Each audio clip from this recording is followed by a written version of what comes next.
खेकडे घ्या खेकडे, काळे काळे खेकडे, एक नंबर क्वालिटी खेकडे, यायचं नदीवर।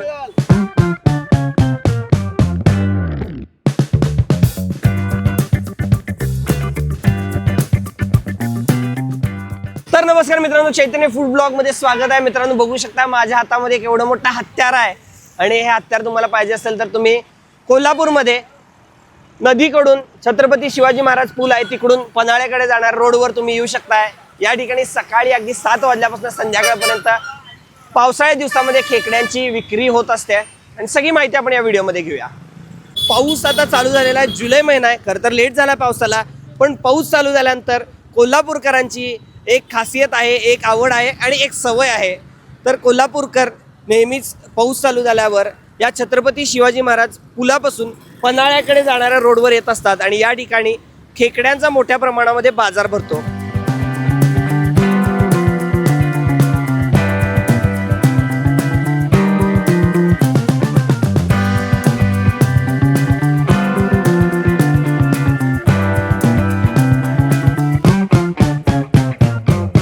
दरवर्षी येता काय तर आम्ही वर्षाला यांच्याकडे खेकडे घेतो, वडिंगकर आहेत आणि चांगल्या पद्धतीने खेकडा आपल्याला देते ती। ओके, आवडतं तुम्हाला खेकडे खायला? काय आवडते? ओके, काय करता त्याचे पुढे भाजी, काय रेसिपी काय करता? म्हणजे त्याची भाजी फ्राय, रस्सा असं करते, घरची बनवतात। काय सलग आता 3 वर्ष मी या ठिकाणी येतोय, तर या वर्षीची काय परिस्थिती आहे, खेकड्यांची काय रेट आहे आणि काय क्वालिटी आहे? यावर्षी कसं झालंय, 1 महिना लेट झाल्यामुळे जरा खेकड्याचं रेट जरा आम्ही जास्त आहे, जरा रेट लावलेला आहे 300, 350, 400 रुपये असं। किती 6 खेकडे येतात, 7 करून देतोय आम्ही, 7 खेकडे देतोय। ओके, आणि बाहेर पण पाठवता तुम्ही? बाहेर पण पाठवते, कुठं कुठं जाता तुमचे? पुण्याला फक्त माल जाते। पुण्याला जातो। ओके, पुण्याला सुद्धा कोणी व्हिडिओ बघत असतील तर यांना कॉन्टॅक्ट करू शकता, इथून ते पाठवू शकतात। फक्त होलसेल, फक्त होलसेल? हा जास्त क्वांटिटी 100 किलो लागत असेल तर पाठवतो। ओके, जास्त क्वांटिटी असेल तर तुम्ही यांच्याकडे कॉन्टॅक्ट करू शकताय। किती वाजता जाताय पकडायला आता? आम्ही संध्याकाळी 4-5 वाजता पकडायला जातोय, मग टोपली टाकायला जातोय आणि पहाटे 3 वाजता आम्ही टोपली काढायला जातो। ओके, तर संध्याकाळी गेल्यानंतर पहाटेला पुन्हा एकदा जावं लागतं हे खेकडे पकडण्यासाठी। म्हणजे जे टोपली ठेवलेली असते त्यांनी त्यामध्ये खाद्य ठेवलेलं असते, त्यामध्ये खेकडे येऊन बसतात खाण्यासाठी आणि त्याला एकाच साईडनं तोंड असते, बाहेर जाता येत नाही आणि अशा पद्धतीने खेकडे सापडतात। आणि त्याचबरोबर या ठिकाणी यावर्षी माशांचा सुद्धा मोठ्या प्रमाणामध्ये बाजार भरलेला आहे। बघू शकता इकडे मासे पण आहेत, मासे पण तुम्हाला दाखवतो, नदीतले मासे तुम्हाला बघायला मिळतील। कुठले कुठले मासे असतात आपल्याकडं? कटारनं, शेंगट, वंजा, मरळ, पालू, खवली, काट्याचा आहे, बिनकाट्याचा सगळं मासा अवेलेबल आहेत। हे नदीतले मासे? हो, एकमेव नदीचा मासा। आणि किती वेळ हे साधारण पकडायला तुम्हाला वेळ लागतो? आम्ही संध्याकाळी जाळा सोडतो आणि सकाळी भरून येतोय, मिळतात। हे नदीच्या प्रवाहामुळे जास्त येतात काय मासे या दिवसात? नदीच्या प्रवाहामुळे नदी बाहेर पाण्यातनं बाहेर आली का नाही, त्यावेळी ही बारका मासे मिळतात। ते वर्षभर आपल्याकडं हे बिनकाट्याचं काट्याचं मिळतात। ओके, कायम चालू आहे तुमचं? हो, माझा व्यवसायच तो। 93 59 69 51 54। ओके, तर तुम्हाला जर कॉन्टॅक्ट करायचा असेल, मासे हवे असतील तर या ठिकाणाहून घेऊ शकता। हे कुठला मासा आहे? ते काट्याचा मासा, अलीकडला खवली, खवली मासा म्हणा, ते पालू, पालू मासा। ते पलीकडे खवली, मधी मरळ आहे, मध्ये बारकी आहे ती, आता मरळ आहे, ती साईज मोठी असते आपल्याकडे, ती मरळ आहे। हे मरळ मासा आहे, आता हे स्वच्छ करून वगैरे पण धुवून कट करून देतात। तर अशा पद्धतीने हा व्यवसाय आहे। साधारण किती वाजता येता तुम्ही इथं? सकाळी 7 वाजल्यापासून इथं आहे, संध्याकाळी 7 साडेसात पर्यंत असतो। ओके, तर पावसाळी दिवस चालू झाल्यावर बघू शकता अशा पद्धतीनं मास्याची विक्री या ठिकाणी होते, तुम्ही येऊन इथं खरेदी करू शकताय। ही परिस्थिती आहे, पंचगंगेमधली सगळी मंदिरं बुडलेली आहेत, नदीचा काठ, पायऱ्या वगैरे बुडलेल्या आहेत आणि वर पाणी आलेलं आहे। पोलीस प्रशासन सुद्धा या ठिकाणी सुसज्ज आहे, बघू शकता तुम्ही, आणि काळजी घेणं गरजेचं आहे। सगळ्यांनी काळजी घ्या, गरज असली तरच बाहेर पडा। पाण्याची पातळी आता वाढत आहे, आज पाऊस थोडासा कमी आहे पण इशारा पावसाचा दिलेला आहे। तर मित्रांनो या ठिकाणी बघू शकता की पाण्याची पातळी केवढी वाढलेली आहे आणि आता धरणं पण सगळी भरायला चालू झालेली आहे। बघू शकता भरपूर पाणी वाढलेलं आहे आणि लोक सुद्धा आता गर्दी करतात। पाणी पात्राच्या बाहेर आलेलं आहे सध्या पंचगंगेच्या इथं, मंदिरं बुडलेली आहेत, ही सगळी माहिती। आज तारीख आहे 6 जुलै, ही तारखेची ही माहिती आहे। या ठिकाणी पाण्याची ही परिस्थिती आहे. पाऊस पण कोल्हापूरमध्ये संततधार चालू आहे आणि याची पण अपडेट तुम्हाला दिलेली आहे. हे खेकड्याचे नांगे आणि त्याशिवाय हा असा पाय येतोय खेकड्याचा. हे पाय असे आपण तोडून असे सेपरेट केलेले आहेत. हा खेकडा जो आहे तो असा ओपन करायचा, असा ओपन होतोय. हे आपण थोडेसे नांगा घेऊन हा जो भाग आहे, हा भाग म्हणजे खेकड्याचा मेंदू जो प्रकार असतो आपला तो आहे, तो आपण सेपरेट काढतो. हा मेंदू आहे, हा सेपरेट काढणारा.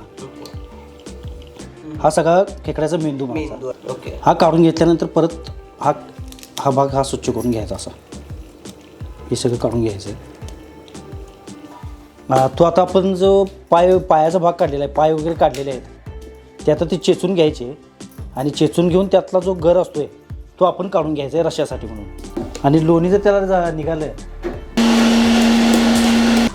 तो आता जो आपण पायाचा भाग येतो मिक्सरला लावून घेतला, चेचून घेतल्यानंतर मिक्सरला लावून घेतला आणि जो खाली जो रस निघालेला आहे त्याचा आपण ते रसा करणार होता.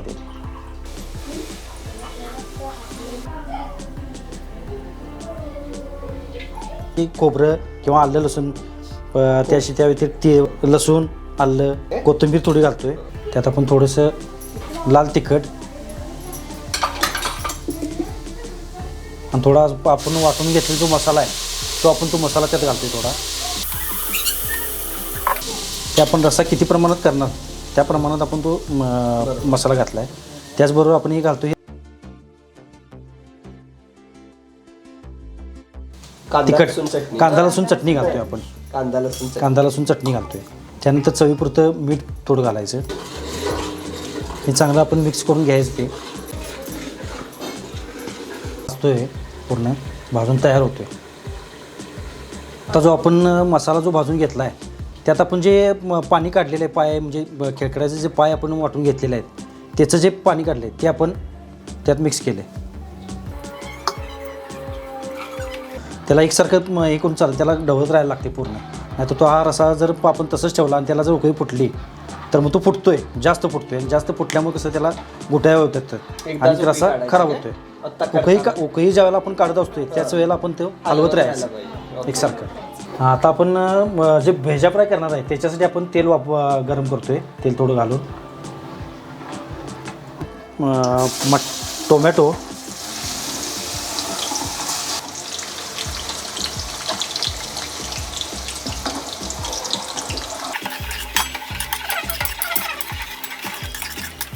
आता रसा आपण उकळी फुटले रशाला, त्यात आपण जे पेंदे जे आपण स्वच्छ करून घेतलेले आहेत ते पेंदे आणि त्याच्या नांग्या त्या आपण त्यात घालून ते थोडं शिजवून घ्यायचं आहे.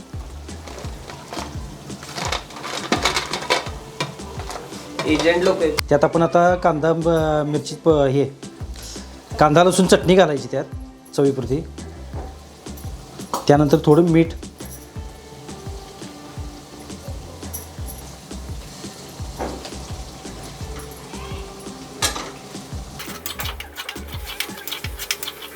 पूर्ण एकजीव झालेला आहे. त्यात आपण जो हे काढलेला आहे मेंदू जो काढलेला आहे खेकड्याचा तो मेंदू आपण त्यात मिक्स करतोय. त्यानंतर ते पूर्ण हलवून घ्यायचं, मिक्स करून घ्यायचं ते मेंदू.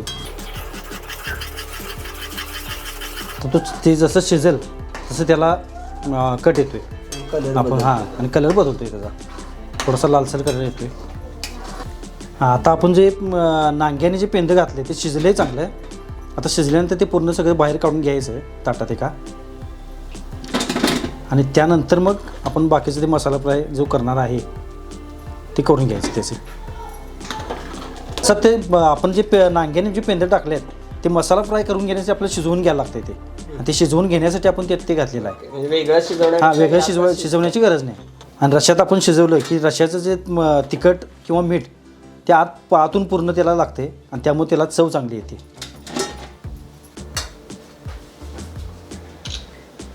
आता आपण जो मसाला फ्राय करणार आहे त्याच्यासाठी आपण तेल टाकून घेतोय. तेल गरम करून घ्यायचं. तेलात जरा आलं, कांदा लसूण चटणी घालायची आणि नंतर त्यात गरम मसाला घालायचा. चवीपुरतं मीठ घालायचं थोडं. तोच मसाला सगळीकडे हां, तोच वापरायचा. तोच मसाला सगळीकडे वापरायचा. थोडं मीठ घालून घ्यायचं आणि तो मसाला सगळा पूर्ण तेलात शिजवून घ्यायचा पहिले. पूर्ण शिजवून झाला की त्याच्यात ते नांगे आणि पेंदा टाकून पूर्ण ते हलवून घ्यायचं.